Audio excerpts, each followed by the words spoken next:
Welcome back, Sacred Garden. You can't have my soul. You can't have my soul, part two. Let me give you our Bible verse. Let's recap it. Psalms 27, verse 3. Though an army encamp against me, my heart shall not fear. Though war rise against me, in this I will be confident. In our affirmation, remember, our worth is not determined by their actions. I rise with clarity, with strength, and divine guidance. Now, this is part two when we were discussing how people that are close to you, whether it is family, friends, or a partner, and they may use triangulation, which are other individuals, whether it's a group or whether it's friends, family, or if it's a romantic partner, they have someone else that they are seeing. And they use different tactics to attack you spiritually. And I want to give you some of those definitions. Triangulation.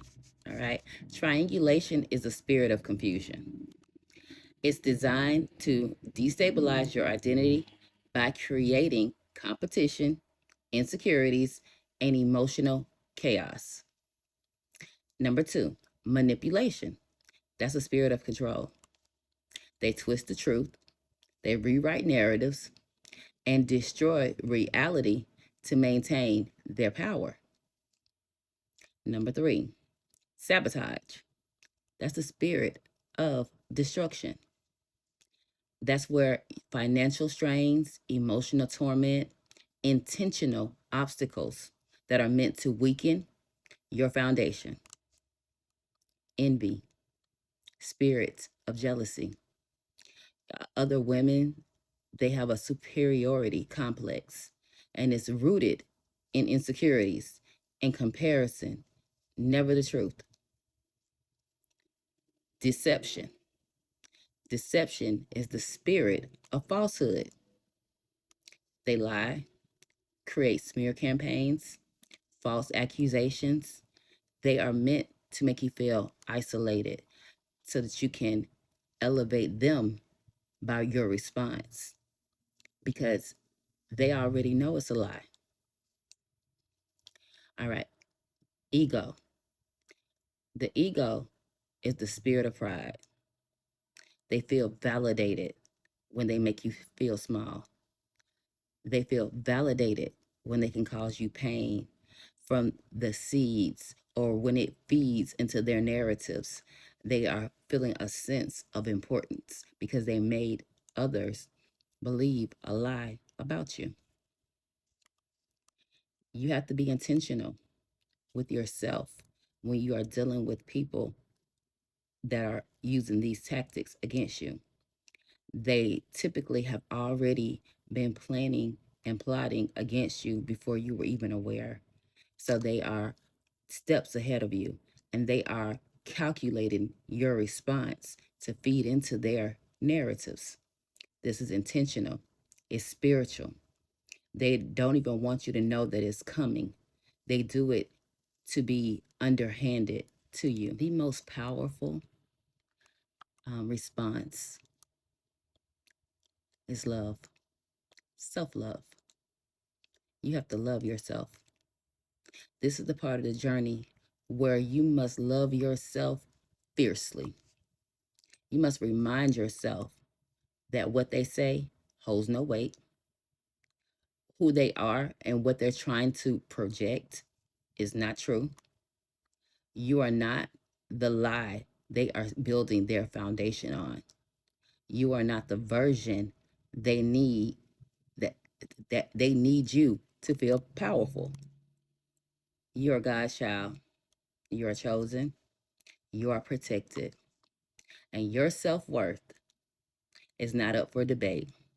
You must love yourself. You must move in your best interests and do not respond negatively to their attacks. They want to use that against you. If at all, don't respond. Remove yourself. When you see that you're dealing with that, that is not a battle that's designed for you to win. Those people have already made their choice and their decision.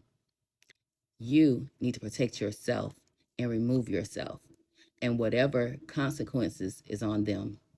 You don't have to fight their lies. You have to stand in your truth. Any of those are not random behaviors, they are spiritual strategies. And any of those behaviors are sent to destroy.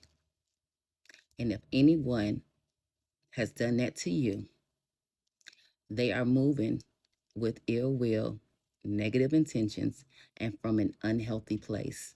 And I do not care who they are, what position they hold, um, or what their titles are. That is not of a healthy, conscious place. That is evil. They could have chosen to resolve. They could have chosen any positive way to handle any situation. They did not. And another thing that typically um, will be allowed is the time, because they had several warnings or time to do something different. They chose not to because they are responding from a negative place. And there is nothing you can do to correct their energy, their mindsets, and the way that they choose to operate. That's their free will.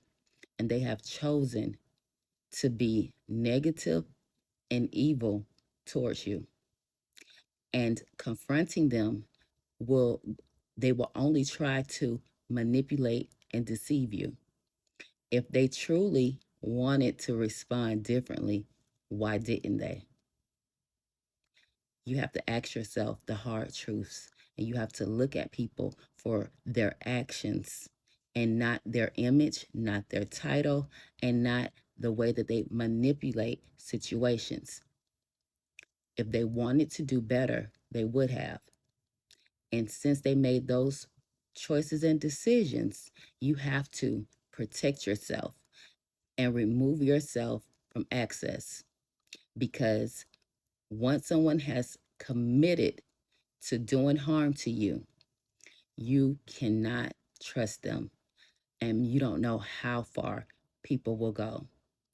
Unfortunately, I've been in situations longer than I should have and saw that they will go further than that. So that's why you have to remove yourself. Most of the time, people don't have um, boundaries. They don't have the notion to that they've gone too far or that this is cruel or evil. They, because they are feeling like they're getting over, they're so far gone, it can be very dangerous.